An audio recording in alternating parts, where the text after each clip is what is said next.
c'est désormais officiel. La Scuderia Ferrari a officialisé donc justement sa nouvelle direction technique pour son avenir justement en Formule 1 dans la quête, ou du moins dans la quête de la reconquête du moins des titres mondiaux, a commencé dès la saison 2025 de Formule 1 et en vue donc de 2026.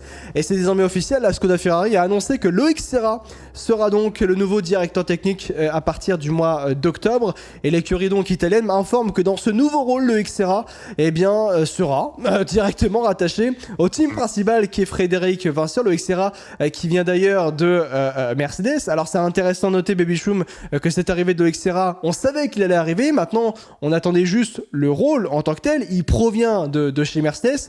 Avant d'entrer réellement dans les détails justement de l'organigramme aujourd'hui qu'il y aura du côté de la Scuderia Ferrari, qu'est-ce que t'inspire du moins cette arrivée de Loïc Serra du côté de chez Ferrari?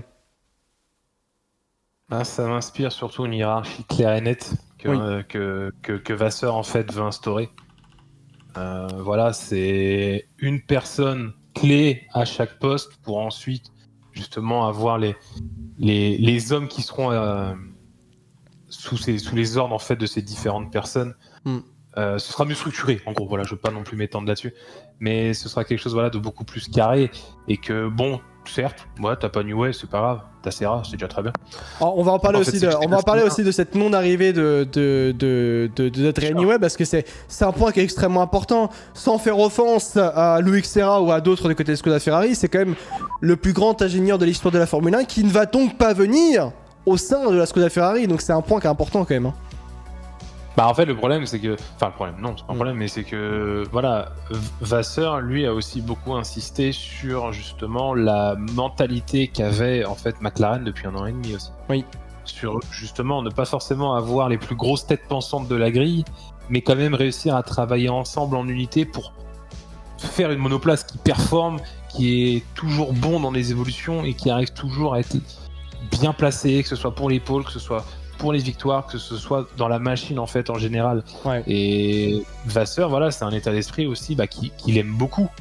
Et que justement, le fait de ne pas forcément non plus avoir les grosses têtes pensantes ultimes dans chaque département fait qu'aussi ça permettra aux gens d'être un peu plus libérés, comme il le dit si bien Vasseur, de pouvoir compter aussi beaucoup plus de choses et que ce soit beaucoup plus clair et transparent et direct aussi dans la communication, je trouve. Quand tu vois justement, voilà, le tweet que tu nous sors là, justement, avec des différentes personnes en tête, moi, il y a un nom qui me ressort particulièrement et en fait, qu'on a tendance à oublier, c'est Jérôme D'Ambrosio. Oui. En fait, certains auront le souvenir de Jérôme D'Ambrosio comme un pilote moyen et on pourra pas leur donner tort.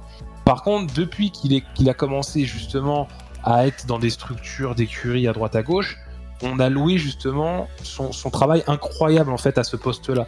Et qu'au final, il était limite fait en fait pour avoir un poste similaire. Mais tu vois, quand tu entends D'Ambrosio, tu te dis pas « Waouh, c'est trop bien, c'est trop bien, quelle tête incroyable !» Non. Et pourtant, c'est peut-être susceptible justement de faire un bien fou en fait à la Scuderia. Donc justement, t'as pas de grosse tête, c'est pas grave.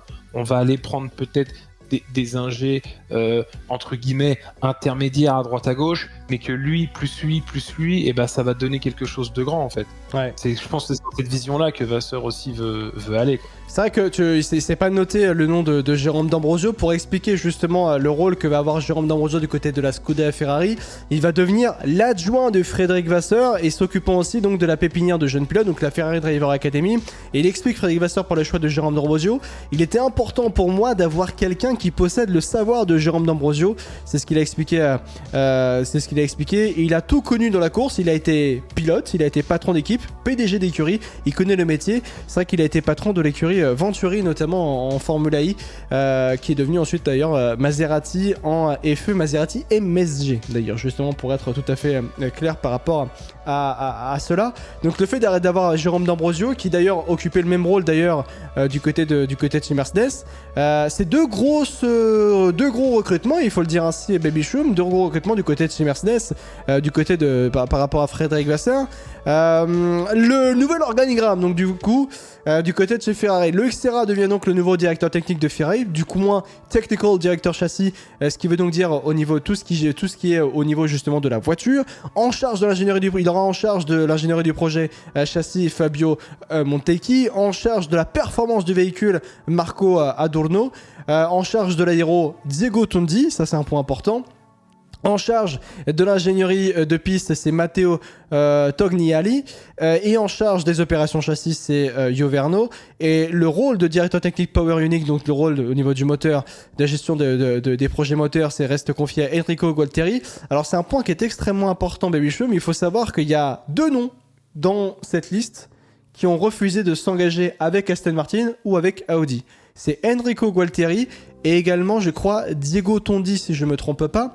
Et il faut savoir que l'arrivée justement de Loïc Serra est intéressante parce que c'est au moment où Ferrari a d'ailleurs fait des ajustements sur les salaires, car plusieurs ingénieurs clés ont reçu des offres importantes de la part des équipes concurrentes, mais elles ont choisi de rester à Maranello. Donc au moins, ce qui est clair, c'est que l'arrivée de Loïc Serra se fait avec une vision dans l'organigramme justement de la direction technique qui est claire. Tout le monde reste, personne ne va partir dans les chefs de projet du moins, et ça c'est important pour une totale sérénité et pour être clair vis-à-vis de l'avenir en vrai. Oui, bien sûr. C'est voilà, on ne brûle pas tout forcément pour reconstruire à la pierre près. En gros, c'est qu'on va quand même aussi garder des éléments importants qui étaient déjà là et justement implanter de nouvelles têtes, de nouveaux cerveaux, de nouvelles idées en fait pour justement faire un bon mélange de tout ça et qu'on s'en sorte en fait du mieux possible.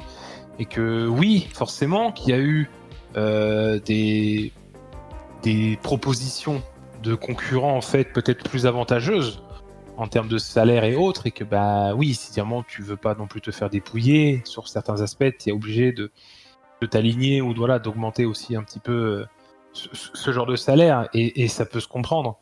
Maintenant, ces têtes pensantes là, elles sont structurées, elles sont en place, voilà, maintenant on a l'organigramme défini, sauf qu'en fait le recrutement il s'est pas arrêté juste à ces hommes là. Ah oui, alors c'est là 80, 100 personnes, tu vois. Je vais te dire ça tout de suite. Il est où le tweet? Je l'avais mis quelque part. Il faut savoir que il a recruté, au total, c'est plus de 80 nouveaux ingénieurs provenant de la concurrence directe, McLaren, Red Bull et Mercedes pour les secondes lignes. C'est fort hein, quand même. Hein. Il y a aussi l'arrivée de Matteo Marini, nouveau responsable de l'ingénierie des pneus en provenance de Porsche. Cédric Sambardier, nouveau responsable technique de l'équipe pour la conception des matériaux en provenance de Red Bull. Jérôme D'Ambrosio l'a dit, Lewis Hamilton. Enfin, Lewis Hamilton on compte pas. Bref, Loïc Serra aussi qui arrive, donc ça fait beaucoup quand même hein, pour le coup. Hein. Gros ingénieurs qui sont arrivés. Hein.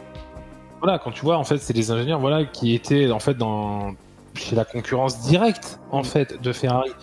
Cette année, c'est sûr, voilà, on est à l'eau de 2026, c'est qu'en fait, j'ai l'impression que sur les 2-3 dernières années, on a rarement eu en fait autant de mouvements, ou en tout cas, on a rarement autant médiatisé, je trouve, le mouvement.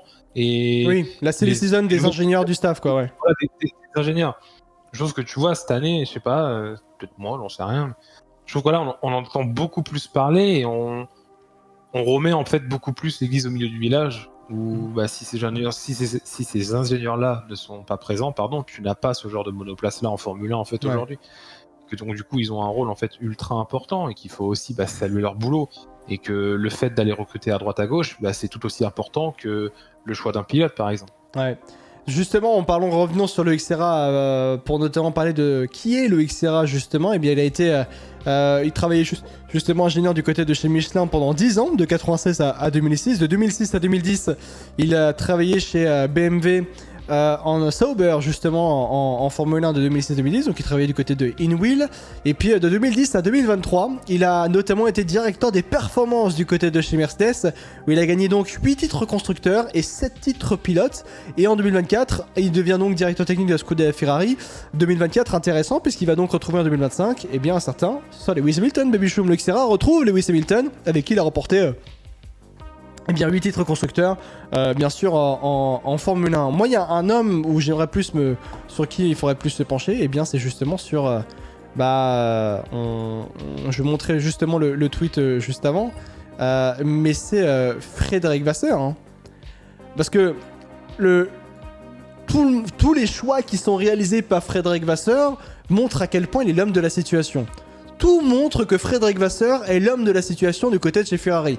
Avec toute la phase de recrutement qui a été intense, il a réalisé les meilleurs choix qui étaient possibles pour justement la Scuderia Ferrari. On a eu justement Loïc Serra qui a été confirmé comme directeur technique de la Scuderia Ferrari dès le mois d'octobre en provenance donc de Mercedes avec qui il a remporté 8 titres constructeurs et 7 titres de champion du monde pilote également Loïc Serra. Il y a eu dans le staff l'arrivée de Jérôme D'Ambrosio en tant que nouveau directeur adjoint de l'équipe en provenance de Mercedes. Il y a eu aussi, ne serait-ce qu'en termes de pilotes, mais l'arrivée, la signature de Lewis Hamilton tout de même, de Sir Lewis Hamilton vis-à-vis de l'avenir de la Scuderia Ferrari dès la saison 2005 de Formule 1. Le plus gros transfert de la Formule 1 a été réalisé par justement Frédéric Vasseur. Le renouvellement de contrat sur plusieurs années de Charles Leclerc. Dans le staff, il y a eu l'arrivée aussi également de Cédric Sambardier, qui est le nouveau responsable technique de l'équipe pour la conception des matériaux qui arrive en provenance de Red Bull. Matteo Marini, nouveau responsable de l'ingénieur des pneus en provenance justement de Porsche Motorsports. Au total, quand même Frédéric Vasseur, je le disais, mais au total Frédéric Vasseur, c'est plus de 80 nouveaux ingénieurs provenant de la concurrence directe justement, comme McLaren, Red Bull et Mercedes bien sûr, pour ce qui est des secondes lignes justement notamment. En gros, Frédéric Vasseur a clairement renforcé justement la Scuderia Ferrari d'une manière intelligente, l'a renforcé d'une manière parfaite et en faisant les meilleurs choix. Et notamment en faisant des choix qui étaient très difficiles. Rendez-vous compte que Frédéric Vasseur a renoncé à prendre Adrian Newey coûte que coûte. Et quoi qu'on en dise, c'est un choix qui est fort de la part d'Adrian Newey. L'avenir nous dira si oui ou non il a fait le bon choix, mais en tant que tel, aujourd'hui, Frédéric Vasseur a osé faire des choix forts et importants pour l'avenir de Scuderia Ferrari. Et à l'heure actuelle, ces choix montrent à quel point, et ce renforcement de Frédéric Vasseur par rapport aux choix de recrutement, tous ces choix justement montrent à quel point il est l'homme de la situation. Un homme qui est capable de prendre ses responsabilités, comme on n'en a pas vu justement par le passé, comme on avait avec Mattia Binotto ou Maurizio Arrivabene. Eux, ils prenaient pas leurs responsabilités. Là aujourd'hui, Vasseur prend ses responsabilités, et ça c'est fort. J'ai réussi à finir avant d'éternuer, et ça je suis fort. Vas-y Méluche. Non, c'est surtout que qu'il a réussi à mettre un coup de pied en fait dans cette fourmilière qui ne fonctionnait plus forcément en équipe mais en clan tout simplement. Ouais. Et que c'est des choix en fait importants, c'est des recrutements qui comptent, mais ces recrutements-là en fait, ils prennent la place aussi d'employés qui visiblement n'avaient plus forcément grand-chose à faire en fait selon la vision de Vasseur. Donc forcément, ça fait des heureux de venir chez Ferrari, ça va faire des malheureux justement de quitter la structure ou d'être replacé ailleurs. Mais il y a un moment, ce changement était aussi nécessaire en fait au sein de la Scuderia. C'était gangréné de clans et beaucoup de politique. Alors il y en a toujours, hein. Ouais. Ça y a pas de problème. Mais voilà, on essaye un petit peu de la faire passer au second plan en fait avec Vasseur. Et donc ça peut avoir du bon en fait. Hein. Tu sais, c'est comme tu vas faire ton marché, tu essayes de prendre en fait, tu vois, tes meilleurs fruits, tes meilleurs légumes. Et tu fais des compromis. De faire... Ouais. Non mais voilà, et puis t'essayes de faire en fait de la meilleure cuisine possible, tu prépares, et t'espères que le plat à l'arrivée soit le plus beau, le plus fini et le mieux réussi possible. C'est un petit peu en fait l'objectif de Vasseur, c'est de recruter en fait intelligemment, sans forcément recruter, comme je l'ai dit en fait, les meilleurs de la Formule 1 à chaque poste, mais que tout le monde travaille ensemble pour justement sortir la meilleure monoplace possible avec la meilleure paire de pilotes possible. Pour avoir justement une écurie plus saine, notamment avec la prochaine collaboration Hamilton-Leclerc. Hein. Là aujourd'hui, notamment Charles Leclerc, ça doit lui faire... Il doit être... Au-delà même d'Hamilton, si tu te concentres sur Charles Leclerc, il doit se dire « Oh là, j'ai une Scuderia Ferrari là, qui commence à arriver. On peut être heureux dans cette Scuderia Ferrari. » Et ça change beaucoup de choses. Avec donc l'arrivée d'Hamilton aussi qui va arriver. Donc ça joue beaucoup, bien sûr. En fait, oui, t'as haussé un petit peu le curseur. C'est sûr que la Ferrari que Charles Leclerc a connue il y a 3-4 ans de ça n'est plus la même Scuderia qu'aujourd'hui. Ouais. Il va y avoir énormément de changements. Forcément, les attentes aussi seront plus élevées. Mais les performances, normalement, en tout cas, devraient suivre. Parce que là, on est différent, tu vois, que sur un projet Aston Martin, où là, c'est clairement de la construction et justement de l'optimisation au fil du temps. Là, évidemment qu'il va falloir encore du temps à Frédéric Vasseur pour mettre tout ça en place pour créer une sorte d'unité indéfectible au sein de l'écurie, justement pour que tout le monde se saigne à la tâche, pour que Ferrari revienne au sommet. Il va en falloir du temps, mais c'est sûr que là, en fait, on est un petit peu au début en fait de cette histoire-là, et que c'est encourageant en tout cas pour la suite. On a des motifs d'espoir en fait en voyant ça. Ouais. Tout simplement. Les déclarations, par exemple, qu'il va le faire dans la presse après les courses ou avant les courses, elles sont souvent en fait lucides la plupart du temps. En fait, est clair sur la situation, de ce qui ne va, de ce qui ne va pas, de ce qu'il faut faire plus. Il n'y a pas de, à chaque fois, le monde des bisounours, tout est beau, tout est rose, alors que tu as fait P14, P16, tu vois, par exemple. Donc, c'est ça aussi.